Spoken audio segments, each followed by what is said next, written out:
continuar falando sobre essa portaria, então, encaminhada por Damares Alves, ministra, e agora a gente vai ouvir a sociedade civil organizada. No dia seguinte à publicação dessa portaria, grupos que defendem os direitos humanos em todo o país começaram, então, uma intensa mobilização contra, na verdade, essa revisão do plano, da forma como está sendo proposto pelo governo. O que os ativistas temem é justamente que um grupo de estudo sem participação social tenha como resultado reforçar essa onda de retrocessos conservadores em curso aqui no país. Temas como Estado laico, aborto como questão de saúde pública, comissões da verdade para apurar os crimes da ditadura militar brasileira constam nesse documento e podem ser agora revistas pelo governo do presidente Jair Bolsonaro, que é abertamente contrário a todas essas pautas que eu citei, inclusive, né? Uma das mais de 550 organizações que subscrevem essa nota de repúdio das organizações e movimentos sociais é a Sociedade Maranhense de Direitos Humanos. Daqui a pouquinho a gente vai estar aqui para falar com a gente sobre esse assunto, a coordenadora da Sociedade Maranhense de Direitos Humanos, a Joisiane Gamba, daqui a pouquinho aqui com a gente. Quem também vai participar dessa conversa é o Paulo César Carbonari. Ele é integrante do Movimento Nacional de Direitos Humanos e participou ativamente da construção do programa em 2008 e 2009. Já está aqui com a gente o Paulo e completa essa nossa trinca de convidados a Adriana Guimarães, que é assessora de projetos do Fundo Brasil, que quinzenalmente participa aqui do Bom para Todos. Por enquanto, Adriana, Paulo, sejam bem-vindos, um prazer ter vocês por aqui. Daqui a pouco a Joisiane entra nessa conversa também. E eu quero começar já questionando o Paulo sobre como foi a construção desse plano ali no passado, qual a importância de implementar um plano como esse, de ter ele como base na elaboração de políticas públicas e o risco de mexer nele. Falava agora com a Maria do Rosário, acho que ela colocou alguns pontos importantes, mas quero te ouvir também. Boa tarde, Paulo. Boa tarde a você, boa tarde a todas e todos que nos acompanham. É uma satisfação poder estar nesse momento, ainda que a gente gostasse de estar aqui para conversar sobre avanços, sobre novos passos, sobre ampliação dos direitos, novas conquistas. Na verdade, nós temos que estar aqui para dizer não a um governo que insiste em destruir tudo aquilo que foi construído como acumulado da sociedade nos últimos anos. Então, bom, tu me pergunta sobre por que o programa, qual é a importância do programa. Eu diria que, no primeiro aspecto, o programa se constitui, eu diria assim, numa referência, parâmetro, né, para a construção dos direitos humanos no Brasil. E o PNDH3 seguramente, comparado com os dois anteriores, o programa que mais amplamente contempla, incorpora e apresenta as questões diversas ou da diversidade dos direitos humanos. Então, essa é uma virtude muito importante. A segunda virtude é que ele é fruto do amplo processo de debate e de participação. Não é apenas a versão de interesse dos gestores públicos da época. Ele é fruto de uma construção. Participamos de dezenas de reuniões com os órgãos de governo para chegar, inclusive, à redação final. E a redação final não é só a redação de interesse dos gestores, foi uma redação construída nesse processo. É muito importante, né? E terceiro, ele representa um compromisso que se tentou dizer na época pela assinatura da totalidade dos ministros, inclusive aqueles ministros que depois disseram que não concordavam com tudo que estava lá dentro, mas ele tentou ser a expressão do que poderia ser um documento assumindo um compromisso de Estado, como se diria, não apenas um compromisso de governo. Por isso, o NDH3, na verdade, é a resposta do governo brasileiro, na sua versão terceira, ao compromisso que o Brasil assumiu em Viena em 1993. Então, ele também é uma resposta de compromisso internacional. Infelizmente, para esse governo que está aí, nada disso interessa, né? Quem escutou o embaixador e a ministra falando da 46ª sessão do Conselho de Direitos Humanos da ONU hoje de manhã, pode ter notado. Eles falam de um Brasil que existe só no mundo deles, não existe no mundo real. Eles não falaram dos povos indígenas, não falaram dos quilombolas, não falaram das mulheres negras, não falaram da imensa maioria da realidade do povo brasileiro. Falaram daquilo que o governo supostamente disse fazer. Paulo, na verdade, eles até falaram, mas eles parecem viver num Brasil paralelo a esse que a gente vive, né? Porque disseram que tratam muito bem os indígenas aqui no país, que a Covid está sob controle, que a vacinação anda em vento e polpa. Parece que eles vivem num Brasil paralelo, de fato. Deixa eu até explicar para quem nos acompanha. Hoje foi a abertura do Conselho de Direitos Humanos da ONU, com participação de chefes de vários países, e o Brasil foi representado por Damares Alves e por Ernesto Araújo. E daí eles fizeram, então, esse discurso que trata do Brasil como se a gente não estivesse passando por todos esses problemas descritos aqui agora pelos nossos entrevistados. Pode continuar, Paulo. Eu só queria fazer essa... já que você chamou esse assunto, é um assunto de hoje, né, um assunto super factual, e já que você acompanhou, eu queria que, inclusive, você trouxesse informações sobre isso. Na verdade, veja, vou só citar uma questão. A ministra fala que o Brasil incluiu no plano de vacinação os povos tradicionais. Mentira! Nem incluiu todos os povos indígenas, como denunciam os próprios povos indígenas, porque são só aqueles indígenas que estão aldeados, os que estão fora das aldeias, por exemplo, não estão incluídos. Quilombolas, há uma discussão, ciganos, mas todos os outros povos e comunidades tradicionais não estão incluídos. Então, ela fala como se efetivamente estivesse fazendo alguma coisa que, de fato, não está. As cifras que ela citou podem até impactar os ingênuos, aqueles que não sabem fazer contas ou que não acompanham os debates sobre isso, mas aquilo, em termos de volume, é pífio, sobretudo comparado com o fato de que o governo brasileiro deixou de aplicar o dinheiro que devia ter aplicado, por exemplo, para o combate da pandemia. E quem diz isso não sou eu, nem são as organizações de direitos humanos, é o Tribunal de Contas da União, em acórdão do relator Zimmer recentemente, quando denuncia que o Estado brasileiro não aplicou o dinheiro para proteger o povo brasileiro, o que é um absurdo e um assinte, um ataque aos direitos humanos nesse contexto de pandemia. Disso ela não fala e nem vai falar. E nem vai falar do dinheiro que jogou fora comprando cloroquina sem autorização. Pior, em entrevista recente, Damares Alves voltou a defender, inclusive, o uso da cloroquina precocemente para combate da Covid. Isso a gente já sabe que foi negado por todos os pesquisadores, isso não funciona, a cloroquina não tem eficácia para tratamento precoce. Mas ela continua defendendo, assim como o governo Bolsonaro. Deixa eu chamar a Joisiane aqui para conversar com a gente. Joisiane Gamba já está aqui com a gente, ela que é da Sociedade Maranhense de Direitos Humanos. Joisiane, prazer te receber por aqui. Eu queria que você falasse sobre o que chamou mais atenção nesse projeto de revisão aí da ministra Damares, para que mais de 550 organizações se reunissem imediatamente para lançar essa nota de repúdio. Explica para a gente o que te chamou mais atenção. Seja bem-vinda. Boa tarde, Joisiane. Boa tarde para todos e todas. O que nos chama a atenção nesse processo é um pouco que o Paulo fala, porque para quem participou e vivenciou o que foi a construção do PNDH3, antecedido por 2 outros PNDHs, né? E que viu e que mobilizou em todos os territórios. Aqui no Maranhão, por exemplo, nós mobilizamos, fizemos conferências regionais atingindo todos os municípios do estado do Maranhão, né?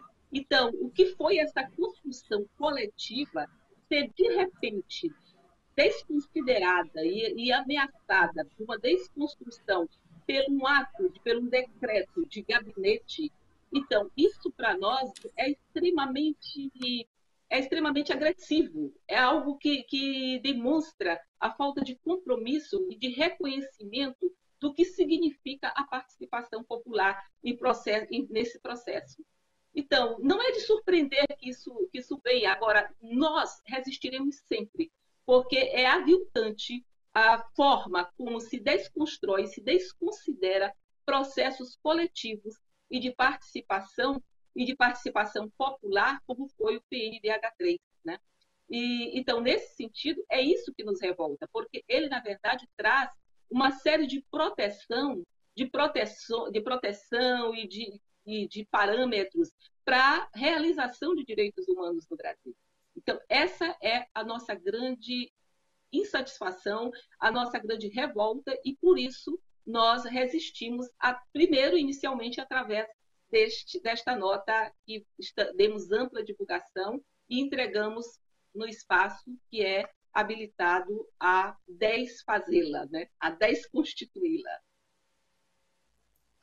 Chamo agora a Adriana aqui para a nossa conversa. Adriana, que é do Fundo Brasil de Direitos Humanos, que proporciona essas conversas quinzenalmente aqui para a gente, assim, aqui no Bom para Todos e aqui para todos nós. E, Adriana, bom, a gente sabe que para fazer esse trabalho em defesa da democracia, as organizações da sociedade civil, elas precisam do apoio financeiro. E é exatamente esse o papel do Fundo Brasil de Direitos Humanos, que por meio dos editais consegue viabilizar, então, aportes e ajudar financeiramente essas organizações. Eu queria que você falasse para a gente sobre essa atuação do Fundo Brasil e como que as organizações podem recorrer ao Fundo Brasil. Explica para a gente. Boa tarde. O trabalho que o Fundo Brasil de Direitos Humanos realiza é justamente um trabalho de apoio à sociedade civil, a pequenos grupos, coletivos e organizações da sociedade civil que já vem fazendo esse trabalho de defesa da democracia já há algum tempo. E esse apoio ele é feito através de editais, né? O Fundo Brasil abre editais e os grupos eles podem concorrer a esses editais, então eles enviam propostas, né, a depender da temática do edital em questão. E há uma seleção desses projetos vencedores, né? Esses são contemplados com recursos financeiros e também um apoio técnico, né, para que esses grupos possam desenvolver seus trabalhos. Sim. Para poder concorrer, desculpa. A gente, inclusive, está com um edital aberto agora, né, que é justamente o nosso edital mais antigo, que é o edital geral. Esse ano ele tem como tema, né, como nome, Seguir com Direitos, né, e ele está aberto até essa sexta-feira agora. Então, é um edital que algum grupo que esteja vendo agora, que ainda deseje concorrer, pode enviar a proposta. É só entrar no nosso site, fundobrasil.org.br, exatamente, e as propostas são enviadas por meio eletrônico. É isso. Já volto a falar com a Adriana para falar um pouco sobre a questão, inclusive, de escolha de editais, escolha dentro do edital, na escolha dos projetos participantes. Já volto a falar com ela. Quero voltar para o Paulo, para que o Paulo fale para a gente um pouquinho sobre resistência nesses tempos, porque a gente viu, inclusive, agora a Maria do Rosário falando sobre como o legislativo, como a própria justiça pode atuar para barrar essa possível interferência no Plano Nacional de Direitos Humanos. E daí eu queria uma palavra sua em relação a como resistir a esse momento de tantos ataques, principalmente quando se tratam de direitos humanos, né? Há uma criminalização. Direitos humanos virou palavra feia dentro desse governo. Como resistir a tudo isso, Paulo? Ah, você está sem áudio. Você deve ter mutado o seu microfone. É verdade, me perdoe. Então, eu estava dizendo que para quem atua e luta por direitos humanos, aprendeu desde cedo Claro que esses tempos são terrivelmente sombrios, de ataque, de destruição, e a gente precisa considerá-los dureza, enfrentá-los na sua dureza. Mas, historicamente, quem luta por direitos humanos recebeu ataques e no caso brasileiro não tem sido bem visto. Lá desde o começo, particularmente na resistência à ditadura militar, na abertura política, quando da publicação do PNDH3, eu passei 3 meses lendo os comentários dos leitores dos jornais. Tudo que a gente escuta de retórica do ódio hoje em dia já estava lá, igualzinho daquilo que está hoje. Então, as pessoas não gostaram de questões, e sobretudo os poderosos não gostaram de algumas questões que estavam aí colocadas no PNDH3, e que a gente aprendendo e segue aprendendo a ter que resistir, porque aqueles que violam os direitos humanos não acreditam que podem ser responsabilizados pelas violações que eles perpetram. Eles sempre violam direitos humanos acreditando que nunca serão responsabilizados, porque eles acham que eles mandam, desmandam, porque eles acham que têm poder e efetivamente podem destruir aqueles que depois vão ser as vítimas das violações de direitos humanos, infelizmente, né? Isso lá na Revolução Francesa já tinha os que diziam isso e faziam isso quando se começou a falar mais expressamente de direitos humanos. E agora isso se intensifica. Então, eu creio que a principal aprendizagem das resistências passa por aquilo que a gente aprendeu desde cedo, e esse é o nosso grande desafio para resistir hoje. Denunciar as violações, não se calar. Exigir a responsabilização dos violadores. E fazer isso se organizando e lutando juntos na sociedade, nos movimentos, nas comunidades, enfim, nos vários locais, recuperando, portanto, a nossa capacidade de organização, de luta, de base, para dizer: queremos direitos humanos, queremos todos os direitos humanos, para todas e todos, e não vamos calar porque alguns ou muitos se acham com poder para destruir essas conquistas da humanidade. Sim. Importante você falar sobre essa sensação de impunidade que existe, né, em relação a quem ataca os direitos humanos aqui no país. E agora eu vou para a Joisiane, porque falando em atacar, o Brasil é um dos países que mais mata ativistas de direitos humanos, defensores dos direitos humanos. E a Sociedade Maranhense de Direitos Humanos tem uma atuação bastante próxima a questões relacionadas à terra, né? E a gente sabe que o governo Bolsonaro ataca de todas as formas possíveis esse direito à terra. E eu queria que você comentasse um pouco sobre essa situação. Como que você tem visto essa atuação de defesa do direito à terra quando há um governo que ataca tão frontalmente todos esses direitos? Verdade. A questão do ataque à terra com o governo Bolsonaro, ele se acirra. Ele tem uma autorização declarada para ser mais violento. Entretanto, a própria formação do Poder Judiciário brasileiro, ela é uma formação civilista, ou seja, ela protege a propriedade privada em detrimento da função social da propriedade, que é a destinação constitucional da propriedade. Então, da terra, né, da propriedade da terra.